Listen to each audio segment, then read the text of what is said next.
Hello, everybody. Welcome to Better Together. When you know better, you get better. That's what we do here every single day. It is Thursday, January 21st, 2021.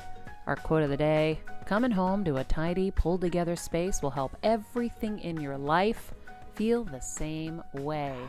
That is from Bobby Berk. Yes, he is right. Bobby Berk, coming home to a nice, tidy space. I realized after the renovation stuff we did at our house, the simplicity that we've really gone for, no rugs, very little like furniture and stuff, has really made me happy. Just keeping it simple. And I've been throwing stuff out. I got rid of 65% of my closet. So exciting. Ruthlessly. My friend Dimitri came over and was like, nope. You realize how much you're holding on to because it costs a lot, or but it's weighing you down and dragging you down so much. Like, I didn't even want to go into my closet. You know what happens when you start becoming a hoarder is you start to create new areas for just the things you want to use all the time because you're so overwhelmed going into those other areas. So I was like, that's it. I built a new closet and I will be unveiling it soon. And I wanted to really simplify things down. Yes, it's still a beautiful closet. You know, that house really deserves that kind of closet. So if we ever sell it, you know, it's always about what the woman's going to want when she walks in. You have to make sure that she's going to be like, honey, I need this. And so you still have to do it. But, you know, Laura's going to be like, Jeff, I need this closet. So, but for me, I wanted it to be as little stuff as possible. So the other day when I went to church, I walked into my closet. It's not fully done yet, but there's stuff, all my stuff is hanging in there. And I was like, oh, I'll wear these pants. Oh, this tank top I never saw because it was smushed with 1,000 others. I'm going to wear this. This is perfect. And it felt so good to be rid of all the junk because you get so weighed down by it. And like I said, I grew up poor, so I'm always going to have that thing in me where I'm like, oh, but it costs a lot. I shouldn't. So there are these really great consignment stores that will take stuff, that will buy stuff from you. You can make a little something. I create my little, I call it like my charity slush fund. So I always give stuff too, but then there's just times like this where I was like, I have a small window. It was before we were flying. I was like, just come get everything. I can't deal with calling people to come over and when are they going to show up and what are they going to like? I got to get rid of everything. And so I got rid of everything. And so any money I do make, I put in my little fund. So when I do my charity stuff, you know, that's what I put it towards. Well, and shout out to the consignment stores too, because what I always do is I tell them that they can donate whatever they don't take. Yeah. It's the best. It's so easy. Exactly. I do the same thing. So spring is closer than you think. Maybe make your spring cleaning a little easier and start going through. Have your ruthless friend come over and be like, no, you're never wearing that again. And if you haven't worn it, really, if you haven't worn it, are you going to? Like, really ask yourself that question. Am I really going to wear this? You know, here's a good takeaway. As spring approaches, face all your clothes in one direction, and then when you wear them, flip the hanger, and then you know what you're actually wearing. Wait. So, whoa, that's a good one. It's a good one. So then when spring cleaning comes, you'll know that it's been 5 months. You haven't worn this. You're probably not going to wear it. Wow. I know, like Kelsey was like, I'm hanging on to clothes because I want to like fit back into them. And she's like, I finally gave up on that. I did, because I was like, that's just silly. And you're making yourself feel like shit. It's mental violence, whether you know it or not. And B, body's changed. My body's not how it was when I was 21, and it's never going to be. And I'm accepting of that, and I'm happy. So you know what? Hanging on to my cute little denim dress that looked very cute when I was tromping around Washington State. It's never going to happen again. So time to get rid of it. Yeah. Oh my God, guys, I got rid of it. I mean, when I say, Jeff, there were 4 large boxes this wide, like my arms couldn't fit around them. And, you know, like normal height, 4 of those. There were probably 6 large trash bags. Gone. And there's still a little bit left. I couldn't get to some drawers that, you know, for what I do, I've accumulated a lot because, you need all these specialty items too, undergarments and things for what you're wearing at like award shows and stuff that like people wouldn't normally need. But I just kept like staple pieces, things that I know I use and love. And then I realized if I want to get something, I will get it. I will work and I will get it. And I'm not going to hang on to, oh, it's expensive or whatever. If it's just taking up space, it's actually helping you not make money. It's taking away from your ability to have a clear mind to go after the projects that you want. And it's just dead weight you're carrying. Like you're not, the styles change. So sometimes we hold on to things because we're like, oh my God, those were so expensive. I'm sure they'll come back. There are certain things that'll come back. You can keep a good bell bottom. You can keep like a few little pieces. And I do. I have like my Juicy Couture bell bottoms from like, I'm so pissed. the early 2000s. I have them. I'm so mad at myself. But like even here now, when we moved bedrooms around here in Connecticut, I was like, oh shit, I have a lot of stuff here. And so I'm going to be de-hoarding here too. And Kelsey's going to have a tendency to want to keep some of this stuff, and I will let you go through stuff, but don't hoard. No. No, It was funny last night, Jeff. She was like, because Kev was giving her crap, was like, you have so much stuff, Maria. She was saying, no, I don't. And even I had your back. I was like, I appreciated it. Her closet wasn't that full. And then we went in there and she was like, wait. I was like, and so then I went, I need help. I have a problem. Yeah. As do I. So yeah, we're in it together. The hard thing can be for me is sometimes the memories tied to the clothes. It's not so much that I want to keep those clothes, but it's that like, oh gosh, like this is my, like, I wore this shirt to prom senior year, that stuff. And I'm sure, Maria, everything you've worn is tied to a huge memory. Jeff, I have like so many of those. I can't even tell you. So I have them in like, cases that I've like saved certain things. But yeah, it's kind of crazy. It's really hard. I think it's good though, what cleaning up in that way really does, and Bobby talks about this too, is it helps us uncouple ourselves from the past. There's something really, I think, philosophically powerful about getting rid of things and saying, those served me beautifully in the past, and I'm so grateful for them. And Marie Kondo talks about this too, but if you're unable to let go of that, what's really happening is your soul is unable to let go of something deeper from your past. So I think that work is really important because there's a kind of a brain element too to what you're doing. Yeah, for sure. I feel so much better. So if you want to feel so much better, and you are like me, and you're a smidge of a hoarder, and me, just find a ruthless friend to do it with you. Because I know if Dimitri wasn't with me, I would have kept a lot of stuff that I didn't need to keep. If you don't have a friend, because when I went through my stuff, I didn't have a friend. I kept this motto in the back of my head. This is a Kev motto: when in doubt, throw it out. When in doubt, throw it out. Every time I sat there and questioned it, even for a second, I was like, nope, throw it out. When in doubt, throw it out. Yeah. So you feel so good. Oh, it feels so good. Almost as good as my Dunkin' Midnight Blend. Dunkin's kicking off 2021 by serving up the brand's most robust lineup of coffee, guys. I've really been enjoying the exploration into their new offerings. And so there are two new bold hot coffees. It's the Dunkin' Midnight and the Explorer batch. I've had the Explorer batch. Yes, you have. Love. Today got the Midnight Blend. It's their darkest roast ever. But I'll say it still has that smooth vibe, and I really, really like it. It's got notes of cocoa inside. And Dunkin' Midnight joins the original blend and Dunkin' decaf. It is going to be a permanent addition to their lineup. Jeff has my favorite, the Wake Up Wrap. Well, I shouldn't say my favorite now because it's kind of challenging when I know I have my bagel bites now. But my go-to when I know I need to kind of eat something fast that isn't going to make me feel guilty, I just grab the Wake Up Wrap. It's simple, it's easy. I get a little protein and I'm done. Yeah, it's so good. It's got the melty cheese, which here's what I love about Dunkin'. Sometimes when you go to other unnamed breakfast franchises.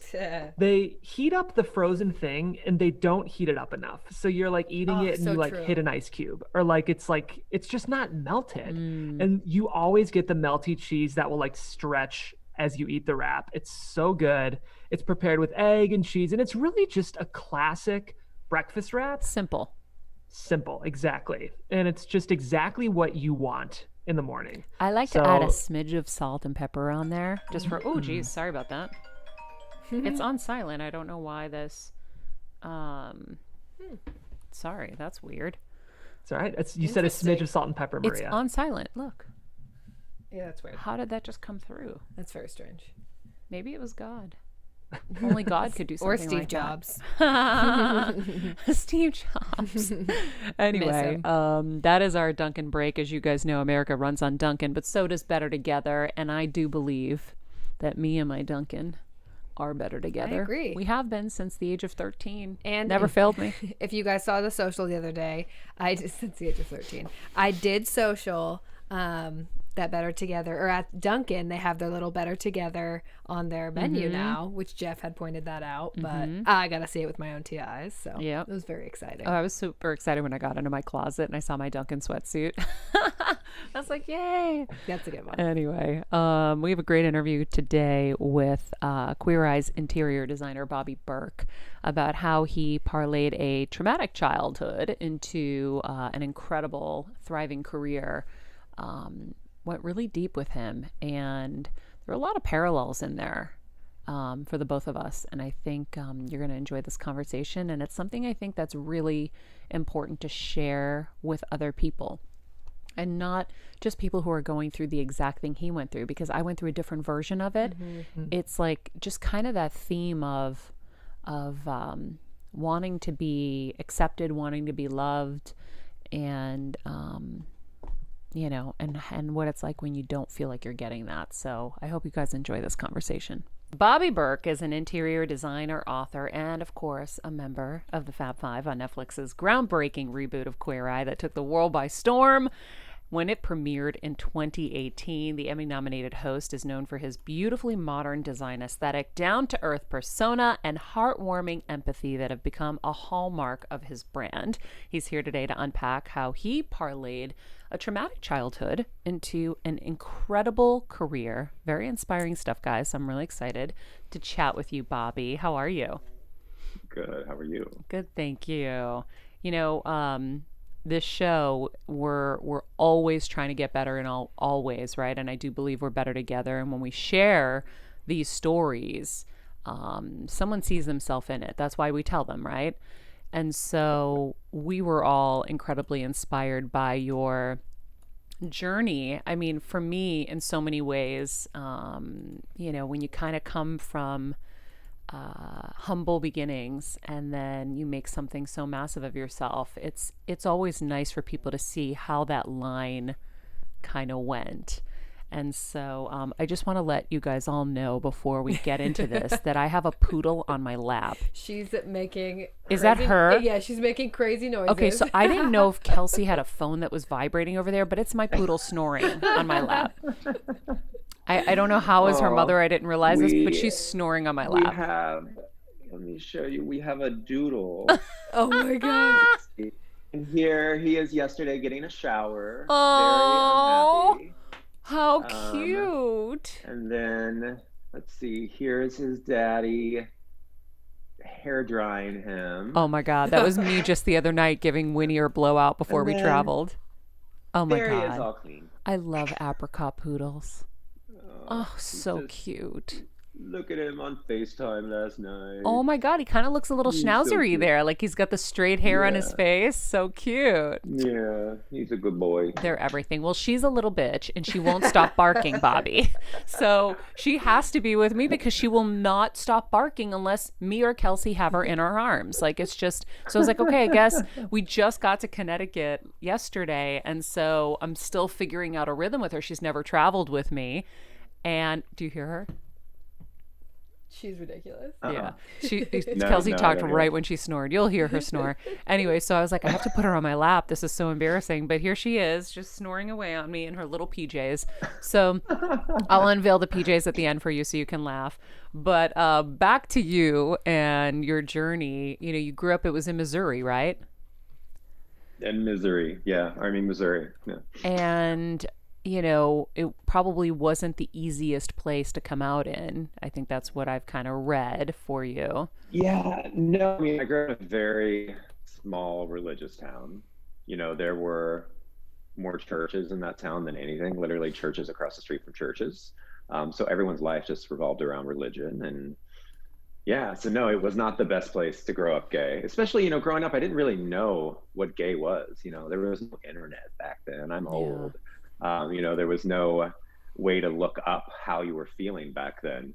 It wasn't until probably like 14 when our school finally got the internet that I was like, oh, that's what I am. That's what makes me different. Because before, the only thing you heard about gay was at church, and obviously it was not a positive thing. It was always a very bad thing. Gays are horrible.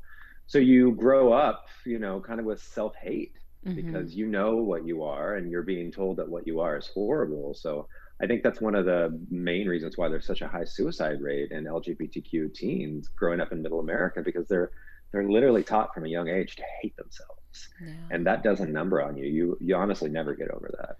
Yeah, I was going to ask you because I just got chills all the way up and down my body. Ooh, that really like hit me. I don't know why, but it just hit me kind of hard. How do you kind of reprogram after that kind of, I guess like I just felt the heaviness really quickly of being in a community where you don't see any examples either. And so you really feel alone.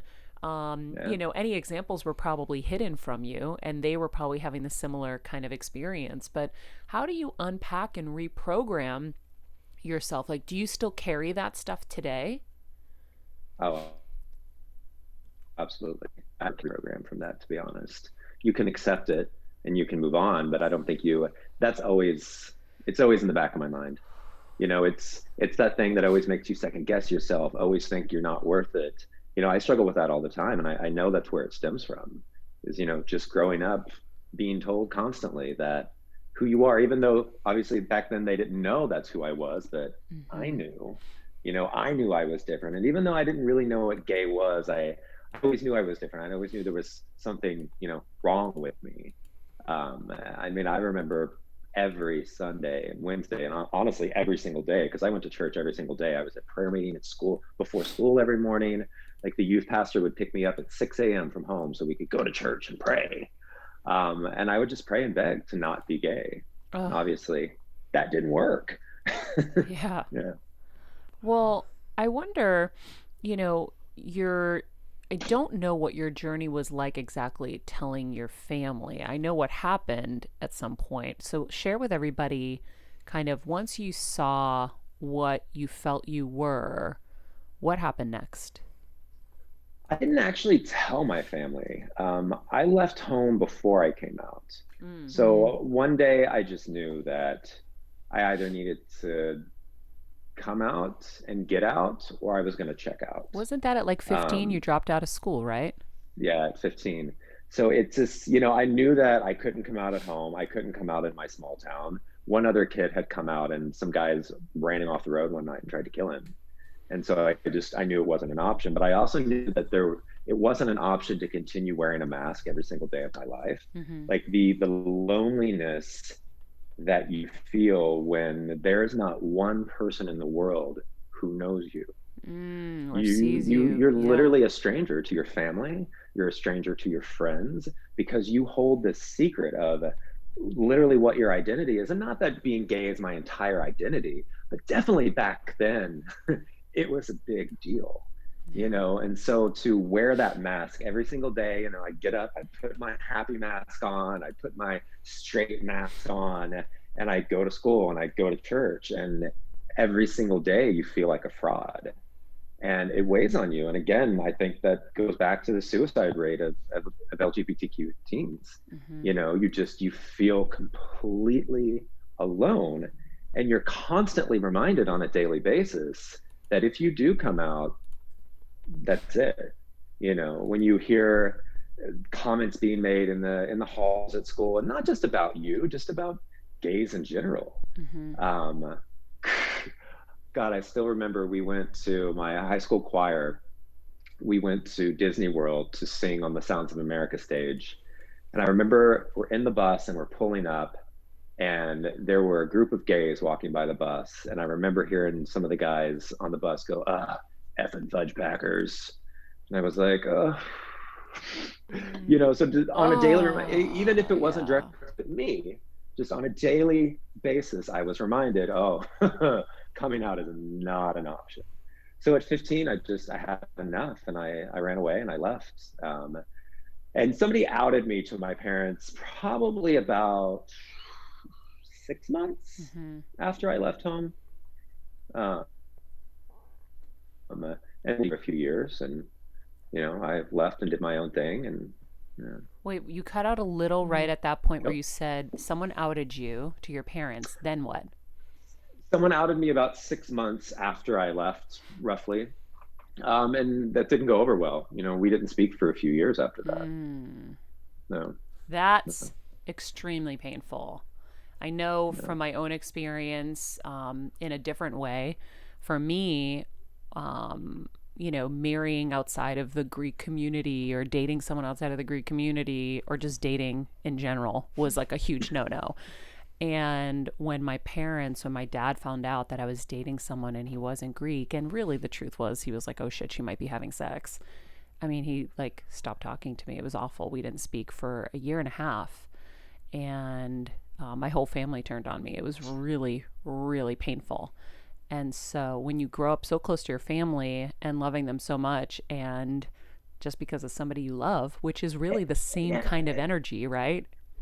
And I mean, that was based on religion, right? Oh, yeah. Yeah. Isn't it funny? This thing that's supposed to be love and acceptance and unconditional love is literally the thing. And God forgives. That tears families apart. Literally the thing that tears nations apart. Yeah. Doesn't make any sense to me. Yeah, I know. And it's always interesting too. You know, I always see this dynamic is so interesting to me. It's like family is supposed to be there for you, not ignite you. And I feel like they just ignite flames. They're like all so gossipy, and they just want to point fingers, and they're like, oh my God, he's gay, or oh my God, she's dating someone out of the race, or whatever. She should be shunned and he should be shunned, and all of these things. Let's beat them into submission to do what we want and what feels comfortable and safe for us. And, you know, I always watched my dad when family members were having trouble, whether it was in their marriage or whatever. My dad would be the first to go and talk and try to make them bring about peace and help and fix. He never ignited. My dad was never that man. And I always really appreciated that about him. Even as a young girl, I watched him, but I watched family and they just, you know, it's just awful. And they're like, we're the ones who are going to be there for you. And you're like, yeah, really? Are you?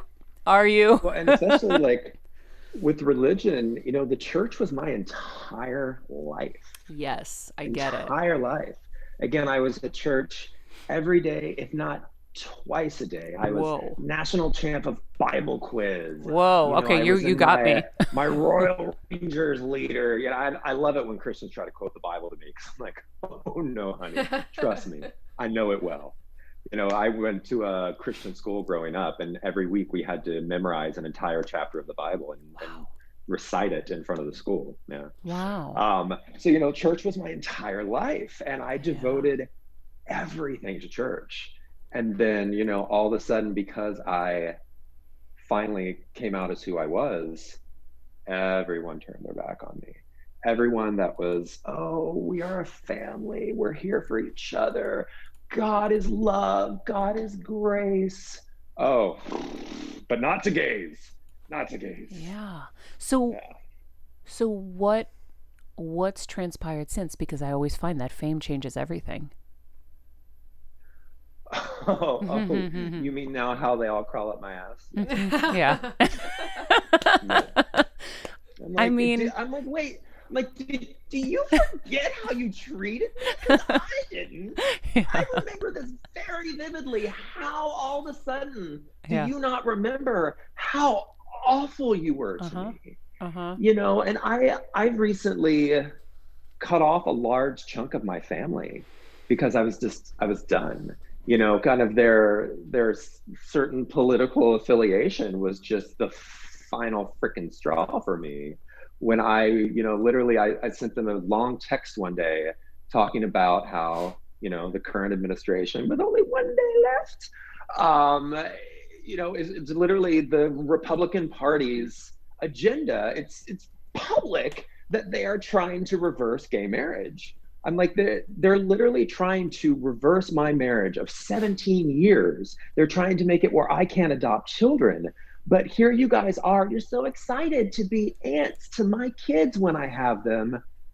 Well, Yeah. wait, no. You don't get to vote for politicians who are trying to take away my rights to have kids, but then get to enjoy being an aunt to my kids. Mm. And one of them who of course right now, unfortunately, like her partner has horrible lung cancer, and I've been in a large way supporting them financially. Of course, she's the one that responds, my vote is my vote. Stop trying to bully me into my vote. Just leave me alone. I was like, oh, leave you alone? Well, you sure keep cashing those checks every month. You still keep accepting those big care packages of marijuana that I send for your spouse to help him through chemo. Oh, you like that democratic policy of marijuana. But so I was just like, you Yeah. know what? I'm done. I'm done with you guys, loving, telling everybody how your nephew's famous and loving, allowing your nephew to take you all over the world on these trips, but not even supporting your nephew's marriage and the right to have kids and the right to exist with a vote. A vote's really not that hard of a thing to support someone on. And so I was just like, you know what? I'm done. My family, my entire life has done nothing but hurt me and disappoint me. And I'm like, wait a minute, why am I still trying to buy their love? Okay, can I tell you? Oh, this is such a theme, Bobby. I'm so glad we're digging in deep. So I've lived my life, I feel like, just being like, please like me, please like me, please like me. And you just suck so much ass. And we're like choking. And the truth is, when you step away and you set your boundaries and you realize that you have to love yourself more, and that we can't keep chasing these people around like puppy dogs, hoping that they'll love us, because there are so many people that will without it. Yeah. At first it was trying to earn their love by being successful. And then it was, oh, well, buy them things, take them on trips. And then I realized one day what I was doing, and I'm like, I'm trying to buy their love. And, I'm trying to show them this life. My life is normal. Honestly, my marriage has lasted longer than anyone in my families, except for my mom and dad's, it was literally it was in November where I was just like, you know what? Yeah. I'm done. We're done. I I literally even blocked my sister on iMessage. She can't even text me. I know what that's like. Wow. Yeah. I know what that's like. I had to do the same thing, Bobby. I think it was actually in November too, and I said, you are bad for my health and I just can't anymore. And that's it. I'm like, somebody asked me the other day, they're like, oh, do you have siblings? I'm like, yeah, I had an older sister. Oh my God. And they're like, oh, did she pass? And I go, no, she voted for Trump. Oh my God. Okay, so mine wasn't politically connected. Mine was just I tried and tried and tried and tried and tried and tried and tried and tried and tried. And it was wearing on my health and I couldn't. It's not that it was just politically connected, because the thing about a vote for, and I'm not even going to say his name, but a vote for that person, that wasn't politics. That's just a vote for evil. that is a vote for destruction. That is a vote, definitely not a vote for unity. So I'm like, you are voting for somebody who is literally ripping our country apart and setting the most awful example, destroying our democracy, destroying what morals are. And here's this whole religious group that teaches morals and this and the Bible, and then, oh, but hey, we're going to get behind this guy that literally represents everything opposite of that just so we can get some judges, in there. And it's just so hypocritical that I'm like, this wasn't about politics. This was about right and wrong. And you chose wrong. And I can't have somebody in my life that thinks that way. Like I block people on social that come at me with that shit that are strangers. Why would I allow my family to do it too? Like, you don't get a free ride just because you're my family. Like, if anything, you get the opposite of that with how you've treated me throughout the years. Yeah. I always feel like we give families so many extra passes, and then at some point you just got to draw the line. It makes me sad because I know it like breaks my mom's heart that I won't speak to my sister. But I'm just like, and my mom was at my house back in November, and I explained to her what I said to you earlier, that I'm like, I'm tired of feeling like all I'm doing is trying to buy their love and never getting it. I'm tired of hearing them posting on their social when they see me in a magazine and this and that. But I'm like, oh, but you don't support who I am. Mm-hmm. You just enjoy flaunting who I've become. Mm-hmm. And I'm done allowing that to hurt me. And I honestly feel way better. I totally understand. I am joyous every day that this person can't hurt me anymore. And I think that is a really great feeling and a really great boundary to set when you've tried and you've tried and you've tried. I had this conversation with another friend of mine who was having challenges with some friends. And I said, you are literally the little puppy dog that's begging them to like you. I said, they don't deserve you. It is clear. And they're just trying to hurt you at every turn because they know that you are a mirror for everything they will never be. And the jealousy is so massive that, they can't handle it. So they're almost trying to push you out of their lives in a weird way. Yeah. They don't even know they're doing it, but they don't want to be around you either. So guess what? They don't deserve you. You deserve to be loved. You deserve to be appreciated. And your kindness and your generosity needs to be appreciated. So give it to people who deserve it and deserve you. And it sounds like you're doing exactly the same thing. I laid it out to my sister this way. I go, so this administration is trying to take away my right to marry, take away my right to have kids, take away my rights to not be fired for being gay, and take away my rights literally for medical attention if a doctor finds it against his religion to treat a gay person. Like, literally, this is life and death for me. So how would you feel if a president said, hey, I'm going to make it legal for people that have brown hair and brown eyes, which my sister does, to be fired for being born with brown hair and brown eyes, mm-hmm. and not be able to get married. And if some doctor thinks it's against his religion for brown haired, brown eyed girls to get treated, he can let them die. Mm-hmm. And I said to you, Shauna, I'm sorry, I just agree with him on so many other things, but good luck. You would look at me with a broken heart going, how can you not be behind me literally my life? Yeah. And I thought that got through to her.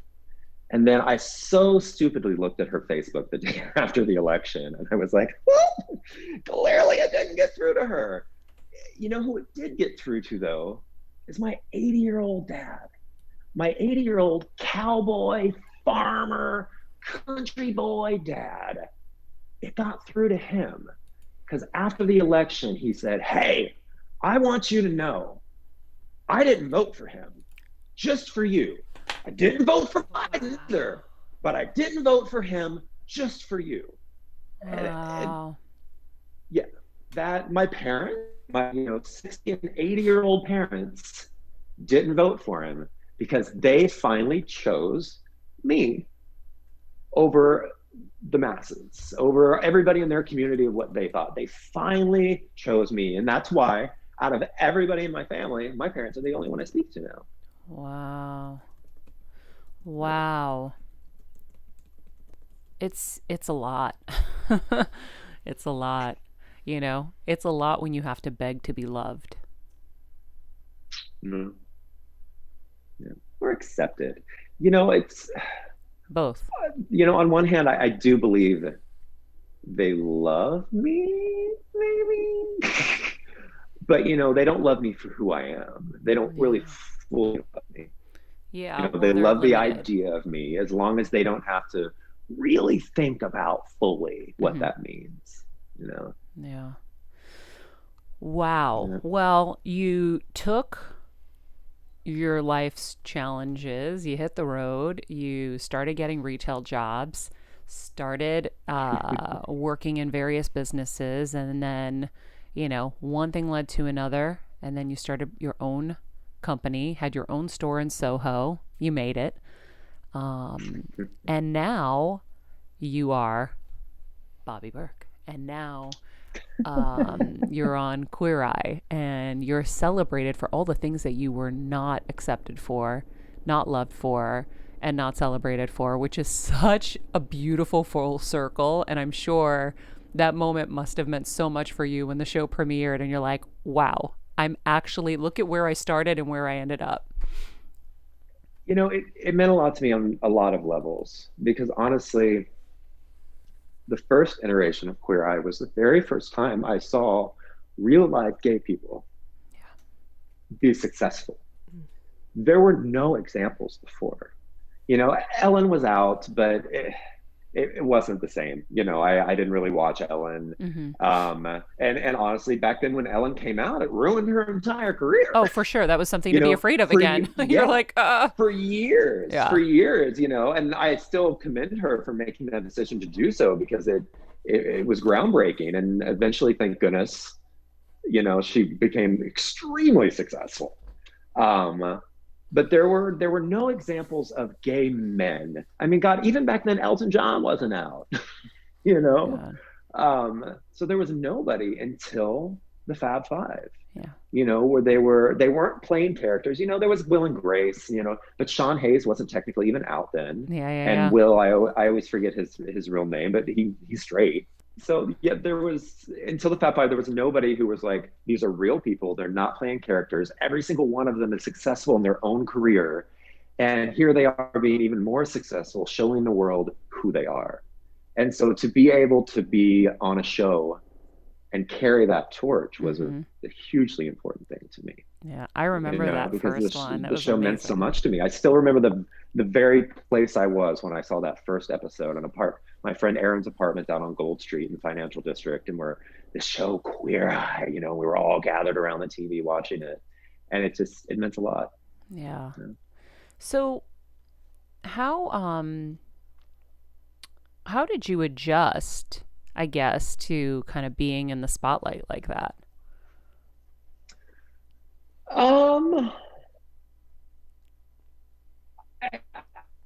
I'd like to think that I haven't, honestly.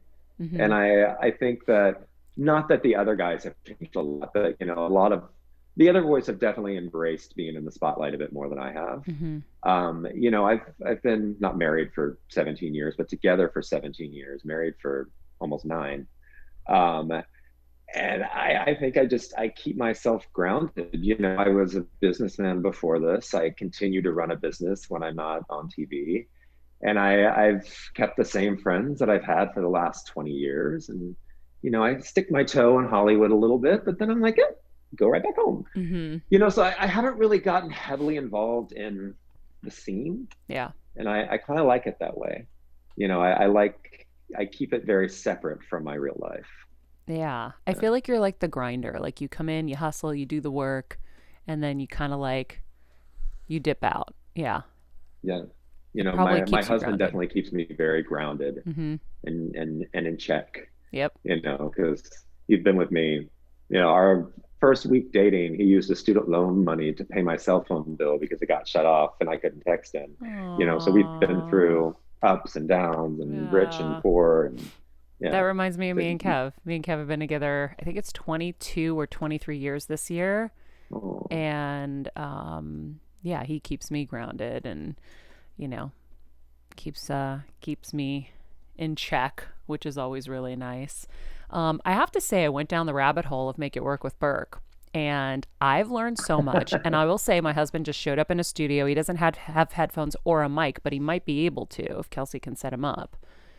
There's headphones right there. It's just so at least he can hear it. But anyway, so I'm gonna tell Kevin as he's kind of sitting here that Kev, you got to start watching Make It Work with Berk on YouTube. And I'm gonna tell you why. My husband has renovated so many of our properties with my dad at this point. They're like machines and they're so good that I learned. I guess he finally got over that he's not Greek. Yes. Oh yeah. I was disowned. Then he got over it. Now he loves him more than me. Literally loves him more than me, I think. Oh, I think my dad loves my husband more than me. See, we have literal parallel journeys. It's crazy. But Kev, you're gonna die. So do you know how in my studio Kevin built my studio here and the one in LA, and he took like floor wood to put on the walls to create like, different textures and stuff. There's this thing called stick wood that I learned from Make It Work with Berk. It's adhesive stickers on the back and it looks like I wood. know. Oh, you know about That's stick what wood? actually I used in your studio. Oh, I thought you used regular wood. Stickwood. Oh, well, I guess I learned something. Then you don't know about this. What about Everhem for your window treatments? So P.S. everybody, window treatments are the worst for me. I hate them. They stress me out. I don't know what to do.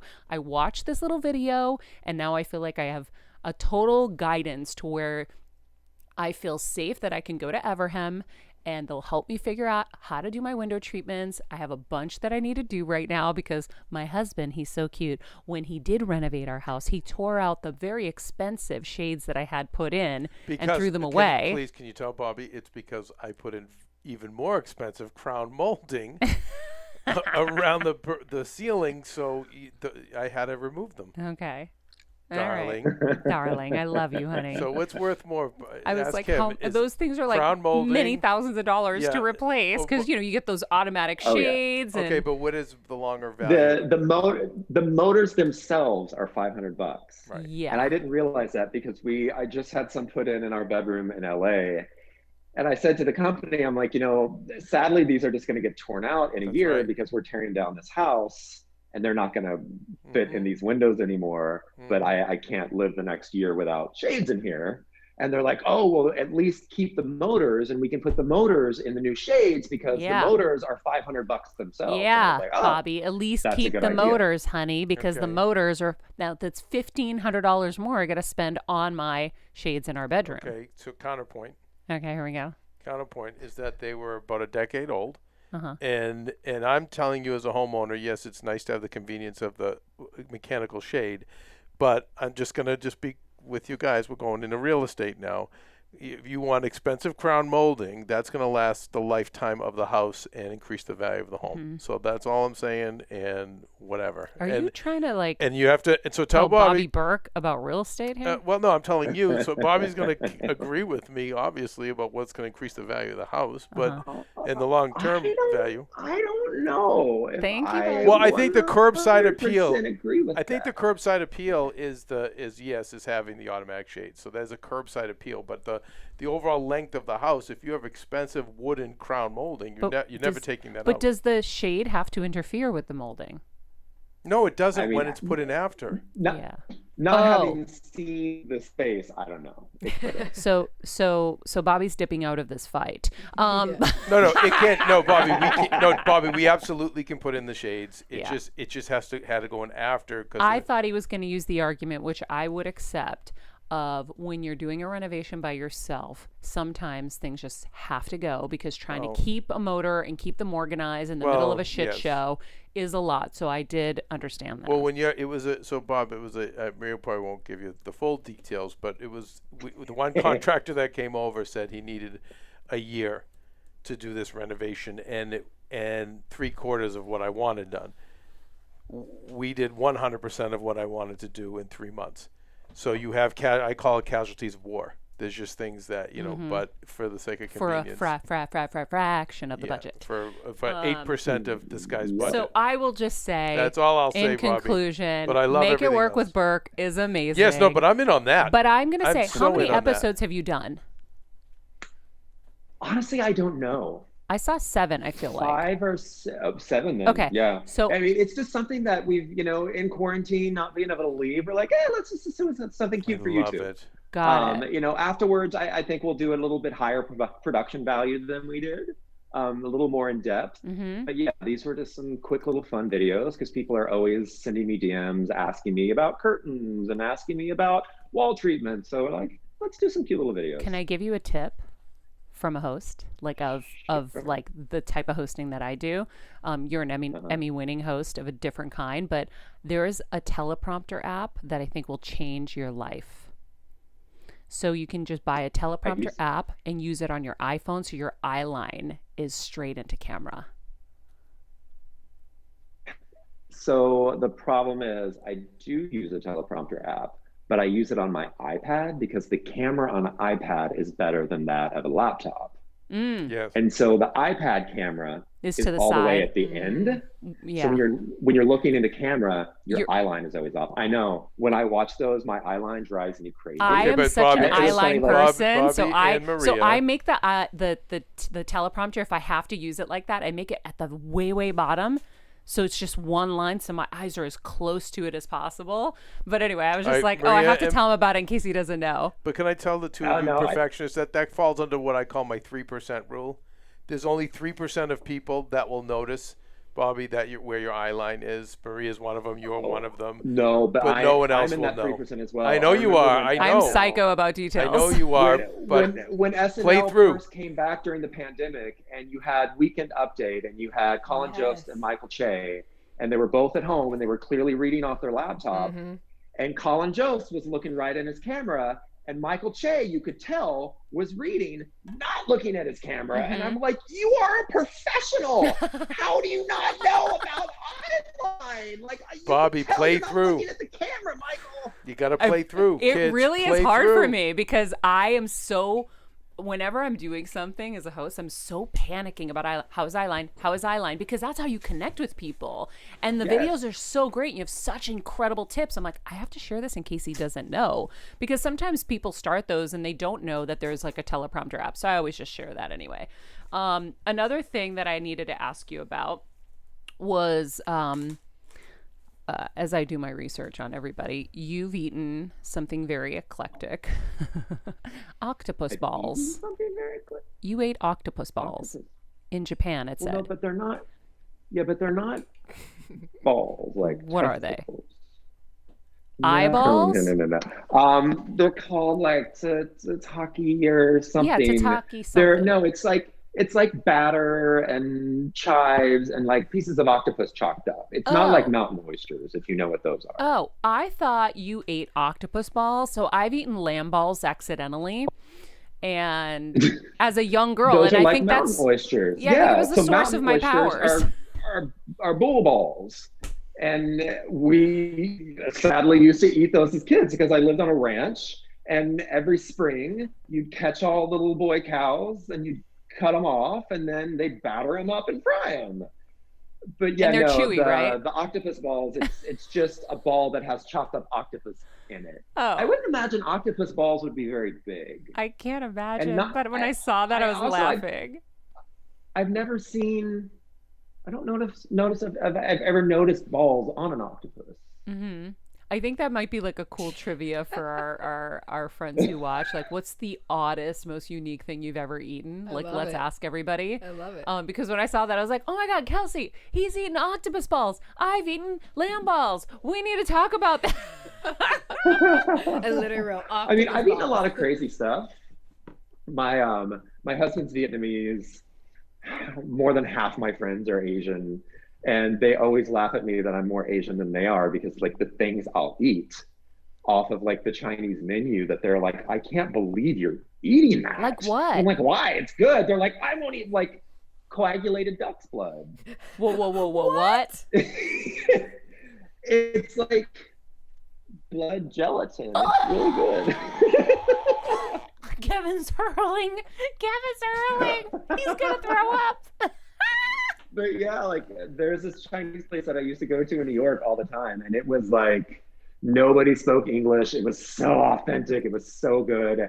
And the stuff I would order off the menu, like the servers in the beginning were always so shocked. They're like, "You know what that is?" And I'm like, "Yeah, I know what that is. Don't worry, I'm good." Oh my Isn't God. that That's like a blood clot. Well, isn't it like black pudding in London? Isn't that blood too? Yeah, Right? yeah. Kevin's turning white on the beanbag chair. I'm gonna piss myself right now looking at you. Coagulated blood is like, that's like a blood clot, right? Basically, yeah, it's a blood clot pie. Yum. I wish we had a The camera on the Kevin. thing I won't eat though is chicken feet. Yeah, that's gross. Why? Because it's so stupid. It's like ribs. I won't Bobby- eat ribs either. It's so much work for such little payoff. And chicken wings. I won't eat chicken wings. I won't eat ribs. What? And I won't eat. No, I get it. because I get you it. just- I You get it. gotta touch them, and your hands smell get like that. it I get after. that. And literally, all you got was some janky skin. That's right. Yeah, I there's use not the any knife meat and on take it off there. the rib. You know what I learned though about chicken feet? Because I was at Whole Foods the other day and I literally asked this question. I said, "Excuse me, why would anyone out of like in their right minds eat that?" And the guy told me that it's the best for bone broth because it has the most collagen. So get Anthony to whip you up some bone broth with Yeah. chicken feet. Hilarious. I can't. I knew this would lead to something amazing, and getting to see Kevin like wanting to hurl is just so fun. Oh, it's incredible. I have one friend. Hey, don't knock it till you try it. My friend Joe is so funny because I literally know how to make him puke. Like on command, I know the things to say to him to make him puke, and I'm such a sadist that I'll do it around him. Stop trying to make the president puke. Oh, Joe. Hilarious.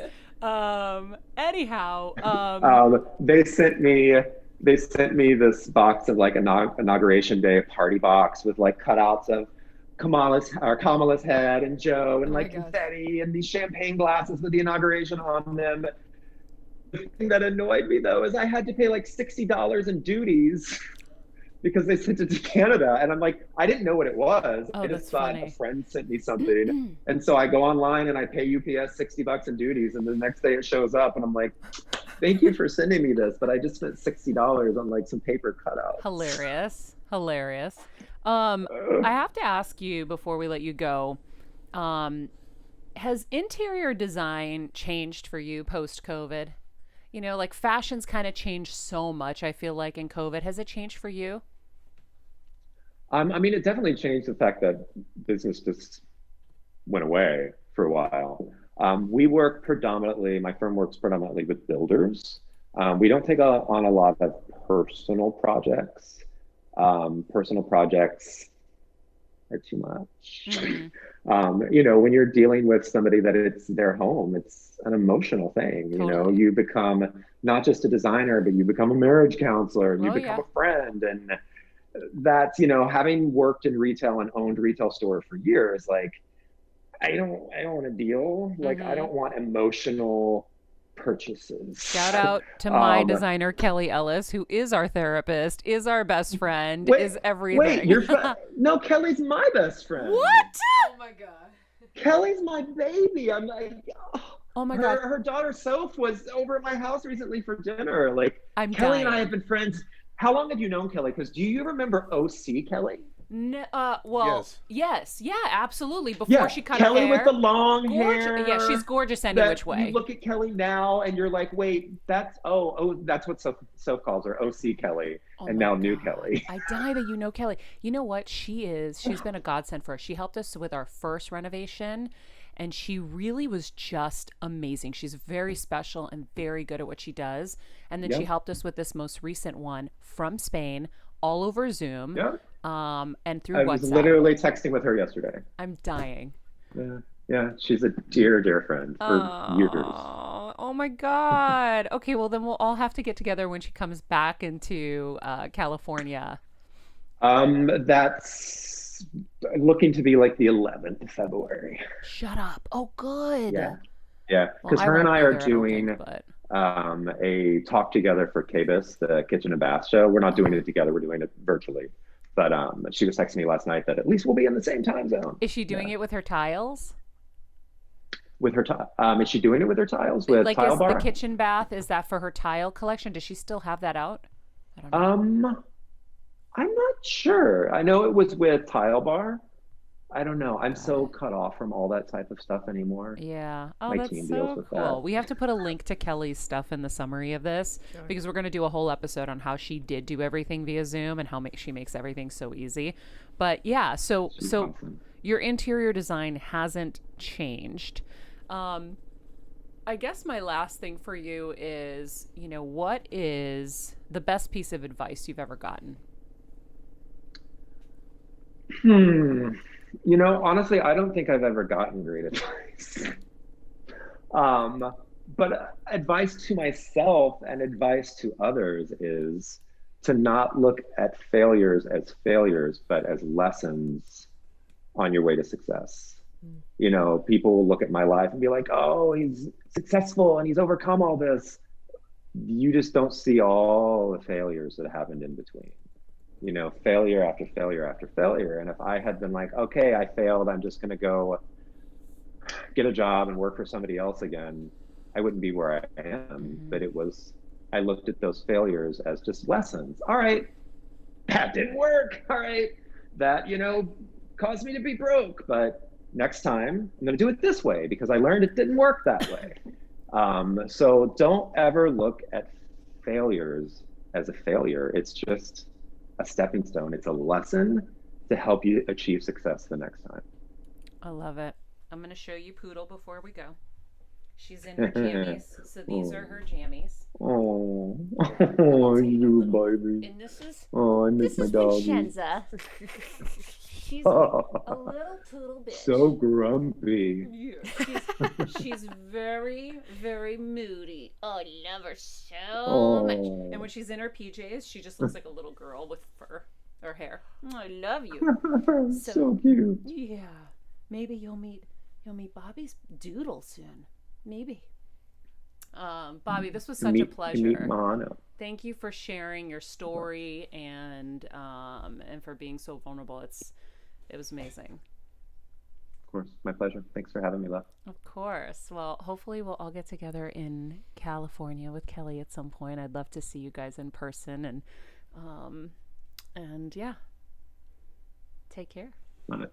Good luck in Canada. If you guys want to know anything more about Bobby, you can go to bobbyberk.com. Everybody was laughing earlier that somehow you got the Instagram account at Bobby. Bobby, I thought Jeff made a mistake. I literally looked. I was like, "What the? No. Look at you." She's like, "What a boss! How did he find that?" My TikTok handle is just at Bobby as well. How? You rock. He's the coolest. Yeah, you made it work. Look at him. Don't you have an in-house Instagram rep? I know, but so did you? Might have had to just buy it from somebody, right? Nope. He's just who he is. The person who had it was using inactive. They hadn't used it for years. Wow, I've got multiple Instagram accounts that are major names that I'm working on for other businesses. Just because whoever signed up for them 10 years ago when Instagram happened, they never used them again. And so Instagram looks at it as, if this is a inactive account, this isn't helping Instagram. Wow. This isn't doing anything good. We might as well take it away and give it to somebody who is going to use it. So, yeah. Damn, we might need your Instagram person. Yeah.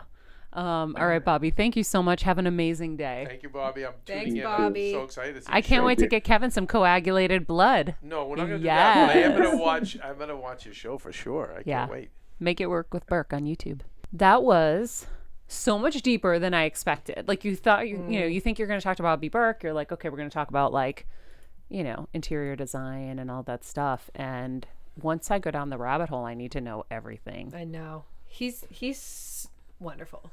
He's absolutely wonderful. And I knew his story, and I was excited that you guys went there because I think that it's really helpful for a lot of people. I think a lot of people are in that position, and hearing it from someone like him, and the fact that he's still, like, it still hurts him to this day. I don't know. Yeah. It's just, he's so real and authentic, and I'm a big fan. So I'm glad you guys went there. I think the lesson for me was like, if you were resonating with what Bobby was saying, you need to really think about your values, but also your relationships. And there are probably relationships in your life where your stubbornness to hold on to those values is compromising your ability to be with people. And it got to the point where Bobby candidly shared he could no longer have a relationship with his sister. So I would encourage you, if you have those rocky relationships in your life, evaluate whether or not you're the person who's the issue or they are, and really try to think about, is this stubborn value I'm holding on to so tightly worth compromising this relationship? It was very, very interesting, and just made me think about that in my own life, you know? Yeah. I always just think about the fact that, you know, and maybe you guys don't feel like you have to work this hard at be loved, but I've had that pattern in my life where I feel like I have to work so hard to have people like me or to love me, which sounds weird, but like, you know, within your family system or whatever. Oh, yeah. And you should not be in that position. And if you are in that position right now where you feel like you are constantly having to do to receive any kind of love or appreciation from people, and you're still not getting it, they don't deserve you. And it doesn't mean you have to hate them, doesn't mean you have to cut them off. You know, there are people that sometimes need to be distanced. But I think if they're detrimental to your life, then they Yeah. have to be cut. And I think if they, mean extremely detrimental, but I Yeah. think that if they're like a drain, it's like just a distance. yeah, but you shouldn't feel like you have to beg people to love you. No. No. And- And we all do it We all do. because being popular is awesome. but in all seriousness, we all do it. Yeah. But it's, you're right. This is just no. Walk away. So to me, that was the takeaway. And we haven't gotten to talk about that on the show, but I was advising a friend recently about all of this. So if you guys want to know more about Bobby, like I said, go to bobbyberk.com. If you haven't joined our Patreon, click the link tree in my Instagram or on Better Together with Maria. We're going to be resuming our workshops. Of course, we have our ad-free shows and the extra shows, but also the workshops alone are worth the $10 a month. You get access to the greatest experts in the world, one-on-one, in a more intimate setting, and it's been incredible. Deep in the archives, I do have an interview with Karamo from the Amazing Queer Eye group. If And you from guys, AfterBuzz TV. and from he was an AfterBuzz TV host and alum. We will put the link to that in here if you guys want a little recommendation for another episode to listen to. In the meantime, follow us at Better Together with Maria, at Bobby. Do you want me to tell them your Instagram, Winnie? Is that what's happening over here? She does. I just put her on the beanbag chair, Yeah. and she's. Oh my yeah. gosh, Winnie. Do you hear her? At Princess Winnie, Vincenzo, come to Dad. at Bobby, at Jeffrey Crane Graham, at Kelsmeyer too. And remember, be nice people, make good choices, and be present.